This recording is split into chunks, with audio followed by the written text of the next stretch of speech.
আজি এই মৰ্ম চিকিৎসা কৰ্মশালাত সকলোকে মই আন্তৰিক অভিনন্দন জনাইছোঁ। মই পৰশমণি বৰা, যোগ আৰু প্ৰাকৃতিক চিকিৎসক। আৰু লগতে মই মুম্বাইক ধন্যবাদ দিছোঁ এই চিকিৎসাটোৰ প্ৰসাৰৰ ক্ষেত্ৰত যিখন সুবিধা কৰি দিছে। আজি বহু বছৰ ধৰি মৰ্ম চিকিৎসাৰ মাধ্যমেৰে ৰাইজক সেৱা কৰি আহিছোঁ। তো ইয়াতে মই মৰ্ম চিকিৎসাৰ বিষয়ে কিছু কথা আপোনালোকক জনাব বিচাৰিছোঁ যে মৰ্ম চিকিৎসা হ'ল পৃথিৱীৰ আটাইতকৈ প্ৰাচীনতম চিকিৎসা পদ্ধতি। মৰ্ম শব্দটোৰ চিকিৎসকীয় পৰিভাষা হ'ল মাৰণতিয়ানি মৰ্মানি, অৰ্থাৎ য'ত মাৰিলে আপোনাৰ মৃত্যু হ'ব সেয়ে মৰ্ম।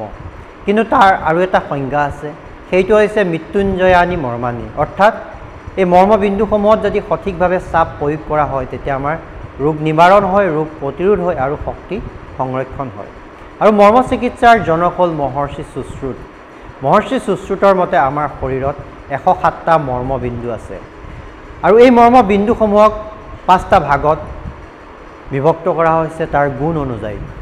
সেই 5টা ভাগ হ'ল সদ্য প্ৰাণহৰ, কালান্তৰ প্ৰাণহৰ, বৈকল্যকৰ, বিচলগ্ন আৰু ৰুদ্ৰাকৰ।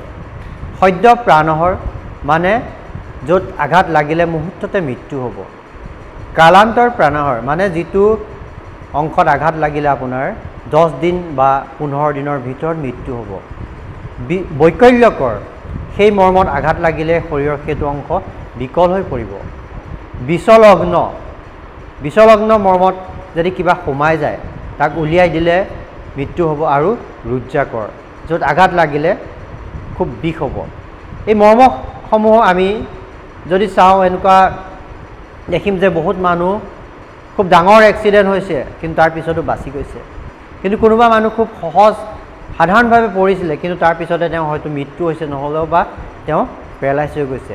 ইয়াৰ কাৰণটো হ'ল যে মহৰ্ষি সুশ্ৰুতে কৈছে যে যেনেকৈ গছৰ ডাল কাটি দিলে, পাত কাটি দিলে তাত পুনৰ পোখা মেলে, কিন্তু গছৰ যদি শিপা কাটি দিয়া হয় গছজোপা মৰি যাব।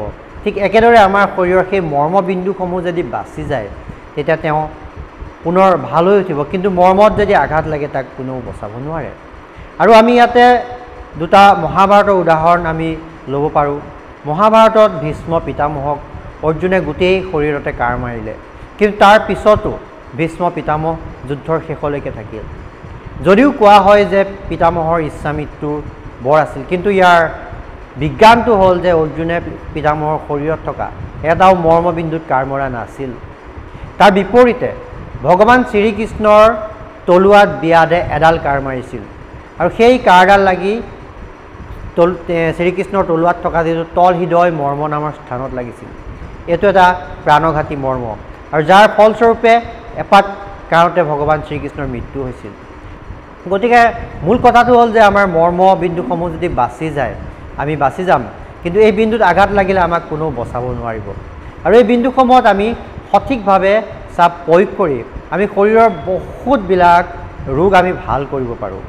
সাধাৰণতে আমাৰ যিবিলাক স্নায়ৱিক দুৰ্বলতা থাকে, আমাৰ শৰীৰৰ বিভিন্ন ধৰণৰ বিষ থাকে, বিভিন্ন ধৰণৰ মানসিক সমস্যা থাকে, পেটৰ সমস্যা থাকে, উচ্চ ৰক্তচাপ, এই সকলোবিলাক ৰোগত মৰ্ম চিকিৎসাটো বহুত লাভদায়ী।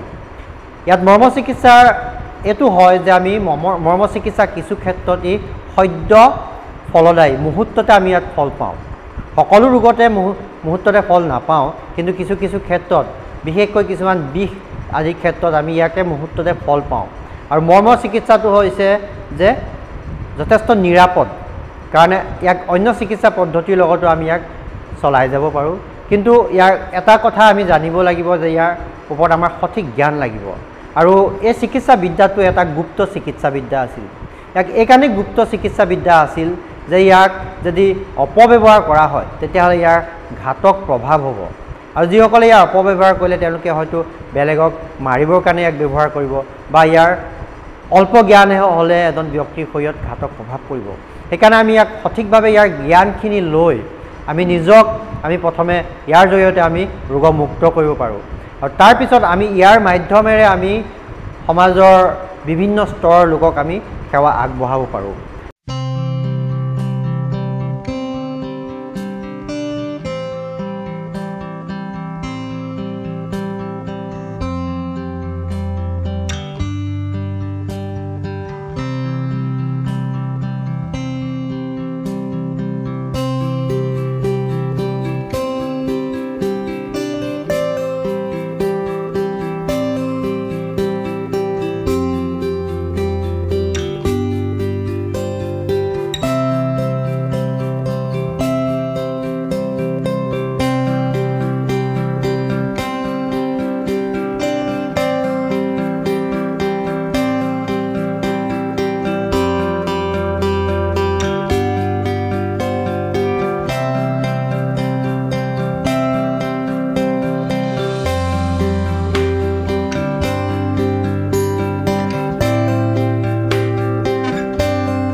মৰ্ম চিকিৎসাৰ এই শিবিৰটোত ইয়াত আমি এটা দুদিনীয়া শিবিৰ কৰিলোঁ। ইয়াতে যথেষ্ট আমি দুদিনীয়া শিবিৰটো অৱশ্যে কমেই হয়, কিন্তু দুদিনৰ আমি ইয়াৰ প্ৰাথমিক জ্ঞানখিনি আমি ৰাইজক অৱগত কৰিলোঁ আৰু ইয়াৰ জৰিয়তে আমি আগলৈও এই মৰ্ম চিকিৎসাৰ প্ৰচাৰ আৰু প্ৰসাৰ যাতে চলাই যাব পাৰোঁ তাৰ বাবে আপোনালোকৰ সহায় সহযোগ আশা কৰিলোঁ। ধন্যবাদ।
দীপেনদাই আমাক ইমানখিনি সহায় কৰিলে আমাৰ চেণ্টাৰটো ইয়াত আহি পেলাই এইখিনি কৰিবৰ কাৰণে তেওঁ ইয়াতে আমাক সুবিধাখন দিলে।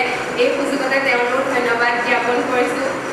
আমাৰ যিসকল কাৰ্যকৰ্তা আছে তেখেতলোকক মই মোৰ ওচৰলৈ মাতিছোঁ। তেখেতলোকেও যথেষ্ট সহায়।